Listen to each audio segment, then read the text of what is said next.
firstly, then, before we talk about the weekend, just looking ahead a little bit further, we now know we Fulham next Thursday in the League Cup fourth round. What do you make of firstly of that, but also the fact it's on a Thursday night?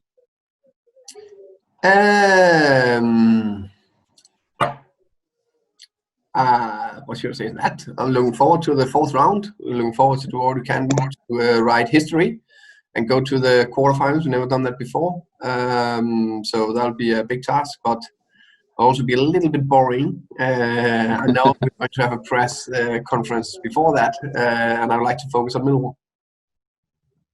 Absolutely. It's another opportunity, a London derby, of course, against a team that you know what you're going to expect at Millwall, don't you, Thomas? Yeah, definitely. First, I would like to praise Millwall, but especially Gary Rowett and his coaching staff. I think since he took over last year, I think he has developed the team.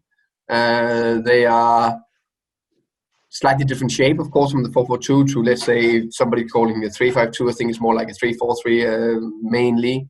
So that's one thing, but he's much more aggressive in the pressure, different types up front. Really like the front three from Millwall.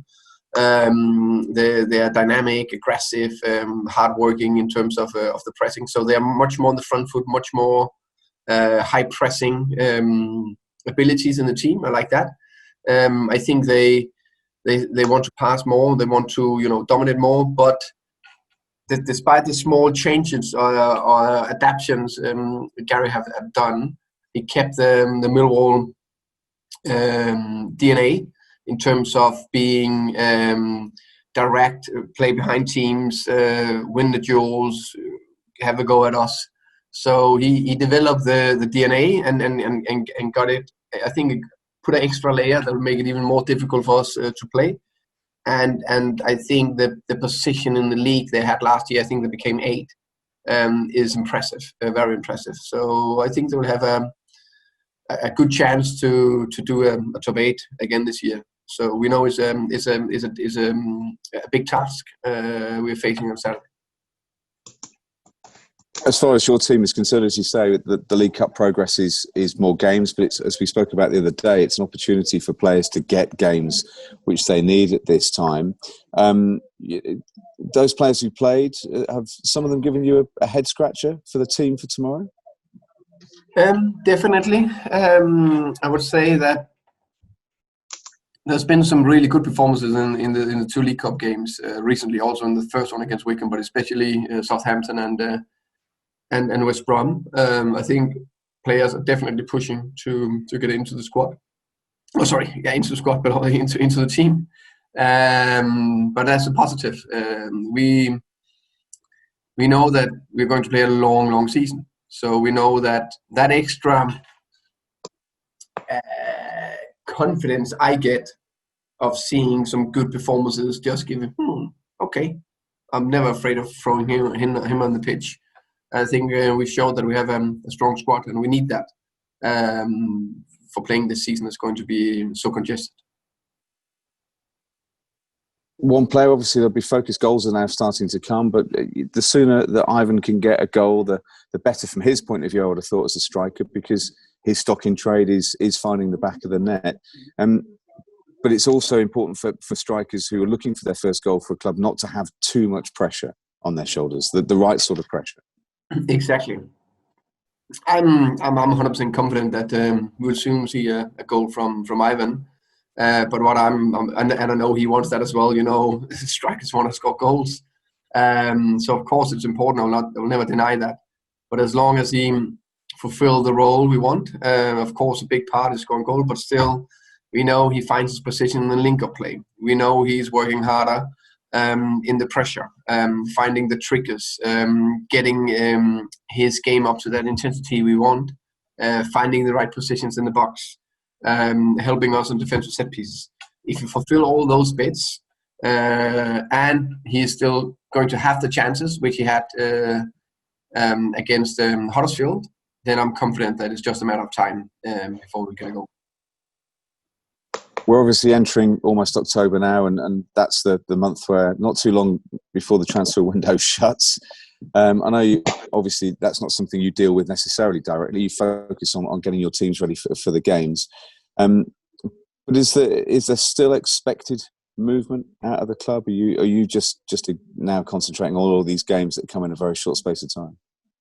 No, I don't expect. There's nothing extra to things already said about players getting out of the club. That's the same message.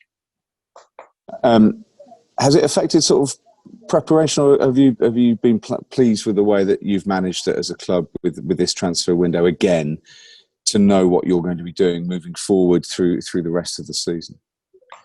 Yeah, and I think actually in some ways we've been even better prepared and in even better place this year. The way we try to plan it, so I think we are in a good place in many areas. Of course, I think like a lot of other managers, we prefer to have a normal 6 weeks preseason to build, get all the details in. That's the only bit. As a coach, I would love to have even more time on the training pitch to adjust the small details.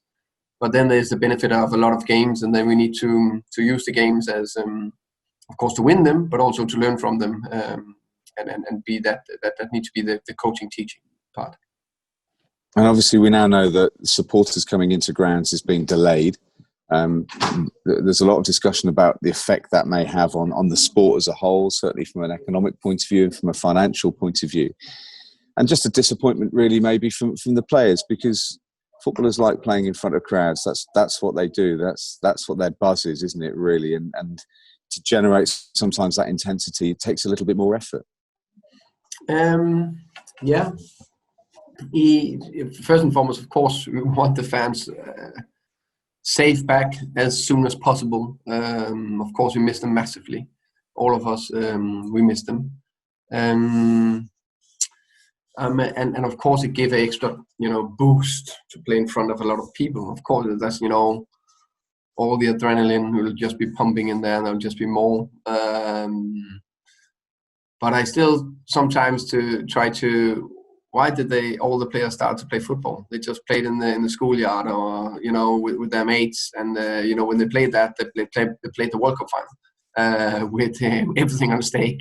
And when we train, I promise you, we train with intensity. So I think it's two separate areas. I think we can definitely perform without them. Can we perform even better with them? Maybe. What do we prefer? To perform with the fans in the stadium? Absolutely. Well, we'll hope to see them back soon. I'll see you tomorrow. Thank you, Thomas. Thank you, Phil. See you. Can I just get a couple in, Chris, before the broadcast section ends? Yeah, go ahead. Thomas, picking up on what Phil was saying, I'm sensing sort of anecdotally that some fans are starting to disengage from football as a whole, not just Brentford fans, but, given the news that we had this week that there's going to be no early return to fans in stadiums, that they're sort of looking ahead to the season and realising that they're not, the time is going on that they're not going to be able to be in the stadiums. Are you concerned that the fans might start to turn off both literally and psychologically with 40 plus games still to go and no early indication when they'll be able to watch it in person? That's a good question.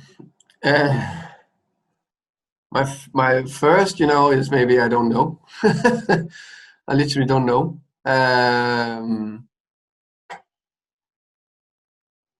I think that they will miss it. They will miss it so much that they will be even more excited when we are allowed to get back into the stadium. And because that's going to be in different levels, it's not going to be a fully open stadium at the first day. I see more issues when everybody or only part of the fans are allowed back in, because who are we allowing in first? Is that the sponsors or the lifelong B fans, or is it just a drawing, or how do we do that? I don't know. I'm glad I'm not taking that decision. have enough difficult decision to make about my squad. So yeah, that's a good question. And just one other one from me on a sort of lighter subject. I noticed in the press box at Huddersfield last week, because of the silence in the ground, one thing I've never noticed about you on the touchline before is you send some of your directions and your tactics in Danish. I think you were talking to Christian. Is that the way that you communicate at the touchline? Because obviously before, behind closed doors, it wasn't something we were able to hear or notice from the commands you're giving. Yeah, of course. I think because it's so obviously, if I say something, play more to the right side, or we need to press higher, or we need to change our build-up, so he needs to drop down, or in the next set piece, remember we do that variation or something like that, then it's easier, if there's a specific detail I don't want them to hear, it's easier for me to tell him, and then he can adjust it to the rest. So it's a bit of a secret code, if you like, between the Danish players and the head coach. Yeah, let's call that. That'll be nice. I think I can speak to Henrik, Christian, Emmy, and Pontus, because Pontus understands Danish as well.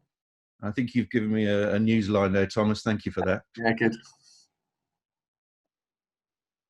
Okay, thank you. Do you want to go next?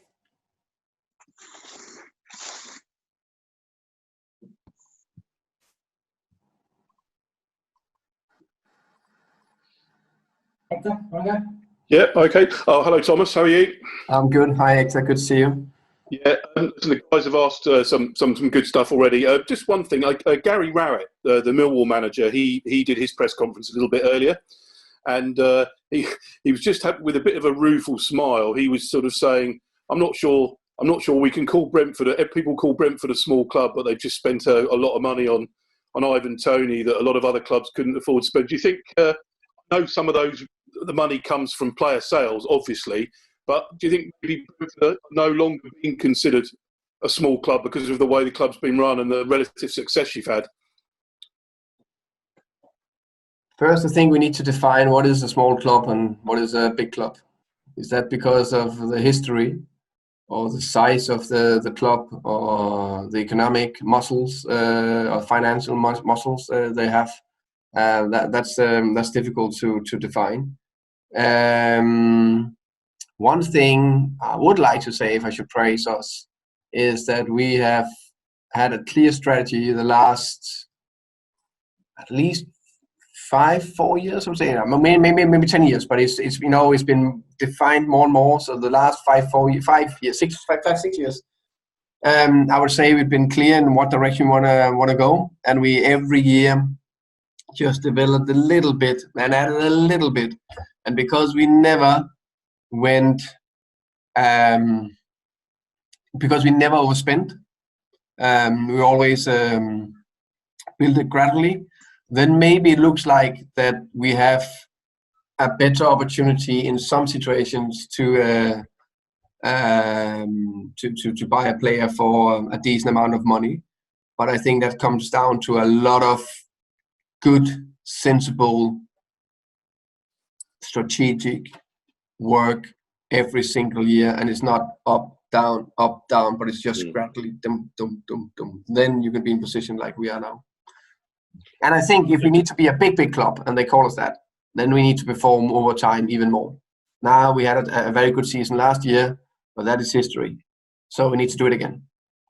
Yeah, I think you're right. It's giving the definition is perhaps important. Traditionally, I think people would think of it in terms of finances and spending power. I think that's probably what he was meaning. But Brentford are no longer a team that people can sort of perhaps patronise. That maybe 5-10 years ago they can hold their own with maybe so-called bigger clubs like say a Derby in the Championship, or people that have traditionally associated with being the big clubs.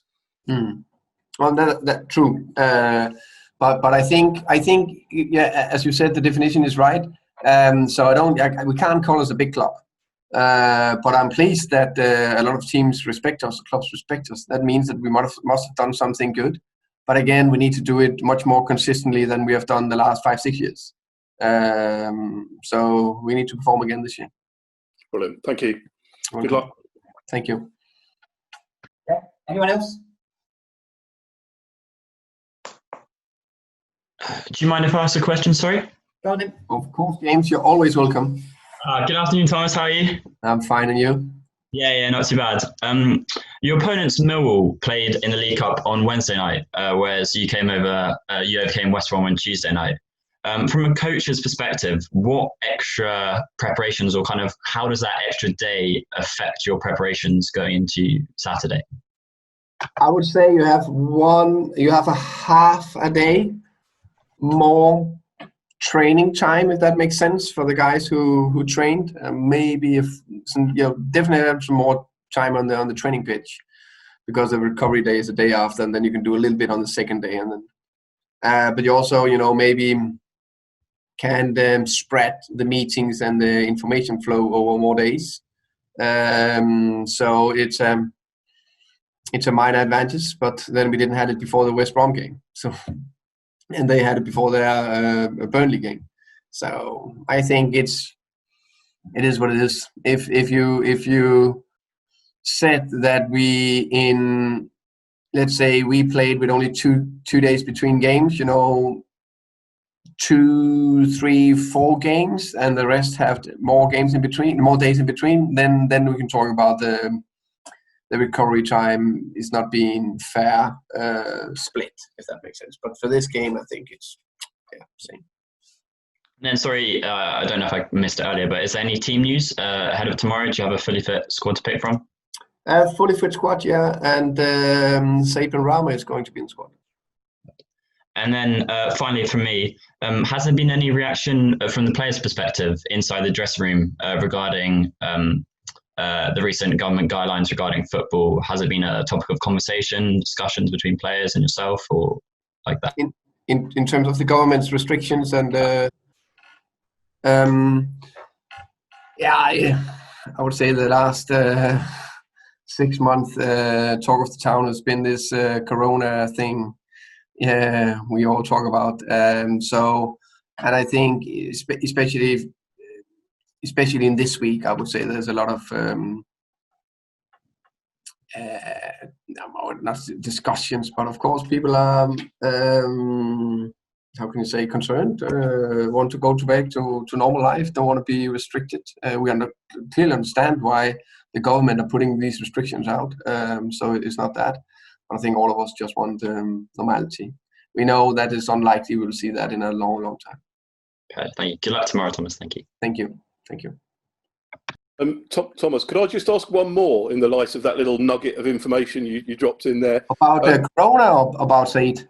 About Said, well, yes, so that's right. I know last week you said there's lots going on in his head and it wasn't right to have him in the team. What's sort of changed between last week and this week? I would say he's still trained with a top attitude throughout the week, and he came and said, "I would like to be. I'm available if I should get the chance to be selected." And that's his first. I think I'm right. So that would be his first appearance in a matchday squad this season. Would that be right? That's right. Yeah. And have you decided whether he'll start or not, or is that still just pending? That needs to be a cliffhanger for tomorrow. Okay, absolutely. And has anything else changed in his overall sort of situation in terms of the sort of interest and stuff, or is that still pretty much as last week? I know he's a Brentford player. That's why I'm having him in the squad for tomorrow, and then see what's happening the next 3-4 weeks. Could you please close tomorrow? That transfer window, that'll help all of us, I think. Great, thank you very much. Yeah, thank you. Welcome. Thomas, can I just jump in briefly on that one? Yeah. Very quickly, just about Said, and you mentioned one final question.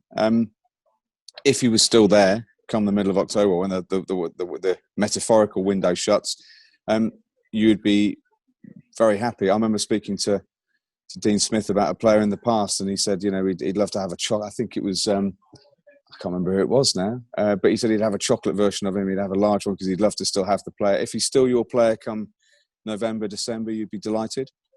Of course. We're talking about one of the 3 best offensive players in the division last year. So, of course, I think all of us want to have good players in our team and in the club. So he's obviously a top player. Lovely, thank you. You're welcome. See you tomorrow. See you tomorrow. Thank you. That's it. Anything from anyone else before we finish? Yeah, can I just ask a quick question, please, Thomas? Yeah. Thank you. Force and Tony seem to have a really good understanding together on the pitch, despite Tony only recently joining. Is that something that's specifically been worked on in training for the two of them, or has Tony just done really well since arriving? With Marcus Forss, you're saying? Yes, that's right. Yeah. They haven't played that many minutes together, to be fair, but I agree it looks relatively good against Birmingham, but also there was a nice little link-up play connection to the penalty against West Brom, which I liked. So I think I would say both of them are relatively intelligent players that play off each other's movements. So it's normally I play with one striker and then 2 eights and 2 wingers, and we maybe adjust the positions a bit. So but we like to have the opportunity to sometimes to play with 2 strikers. But I missed a little bit time on the training pitch to make it be absolutely perfect, or at least more fluent. But in spells, I agree, it looked good. Thank you. Good luck against Millwall. Thank you.